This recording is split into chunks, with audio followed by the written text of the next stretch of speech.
최근 인도에서 반중 정서가 거세지면서 이런 지도가 등장했습니다. 진짜 중국이라고 표시된 지역을 중심으로 중국이 자기네 땅이라고 우기는 티벳, 중국이 자기네 땅이라고 우기는 만주, 중국이 자기네 땅이라고 우기는 남몽골 등 중국을 비난하는 지도가 탄생했죠. 네티즌들은 인도인들이 역사를 잘한다, 만주는 대한민국 영토다 등 여러 의견을 남겼습니다. 최근 인도가 5G 사업에서 중국을 배제하면서 삼성이 수혜를 입게 됐다는 소식이 전해졌습니다.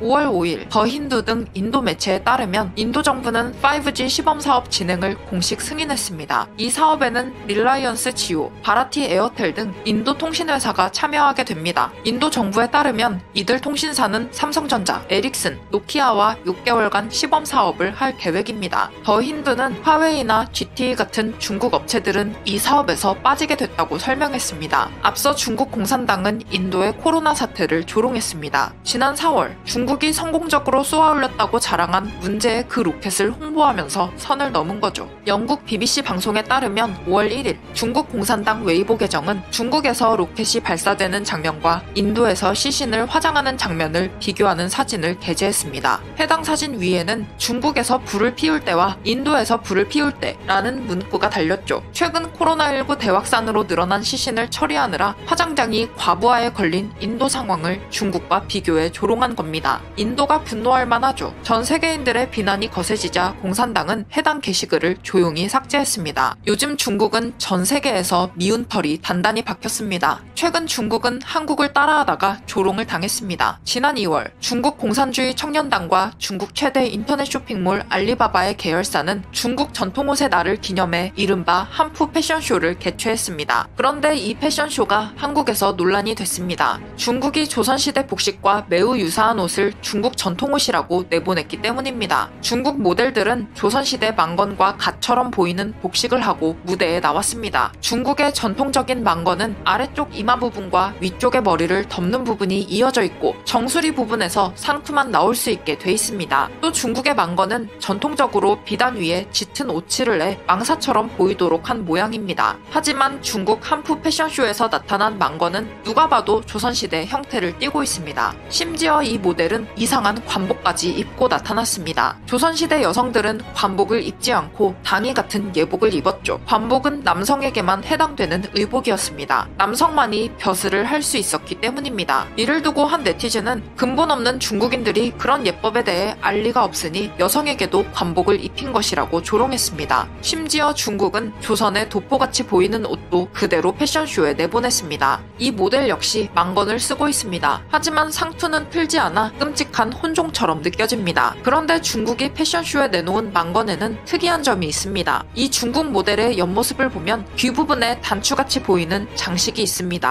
이걸 관자라고 부릅니다. 관자는 망건을 머리 크기에 맞게 조절하는 역할을 합니다. 망건을 졸라매는 끈인 당줄을 걸어 넘겨서 망건이 흘러내리지 않도록 하는 역할을 하죠. 관자놀이라는 말도 이 관자에서 유래됐습니다. 하지만 중국 모델이 착용한 망건과 관자에는 당줄이 보이지 않습니다. 관자는 폼으로 달려있는 거나 마찬가지입니다. 중국에서는 이런 디테일 없이 형태만 한복의 모습을 한 복식을 매체를 통해 내보내고 있습니다. 최근 중국 예능 프로그램에서도 한중합작 보이그룹 유니크의 배우가 끔찍한 혼종을 입고 나와 한국인들의 분노를 샀죠. 똑같이 패션쇼를 개최한 겁니다. 4월 25일 TV 예능 프로그램에 출연한 박술녀 한복 디자이너는 초대형 프로젝트를 계획하고 있다고 밝혔습니다. 박술녀는 중국에서 한복이 자기네 옷이라고 우기고 있는데 한복은 대한민국 옷이라는 걸 전 세계에 알릴 마음으로 패션쇼를 하게 됐다고 밝혔습니다. 이 프로그램은 업체의 사장님과 직원들의 일상 관찰을 통해 서로 자아 성찰을 하게 하는 프로그램입니다. 이번에 박술녀는 한복 패션쇼에 영혼을 갈아 넣으려는 듯 직원들과 열정적으로 일했습니다. 하지만 직원들은 패션쇼 준비로 계속 야근을 하고 허리 필 시간도 없다며 박술녀에게 모델 수라도 줄여달라고 애원했습니다. 박술녀는 당초 50명의 모델을 섭외하기로 계획한 것으로 알려졌습니다. 직원들의 애원에도 박술녀는 단호하게 대응했습니다. 패션쇼는 우리 옷이 아름답다고 아우성치는 것이라며 타협하지 않는 태도를 보였죠.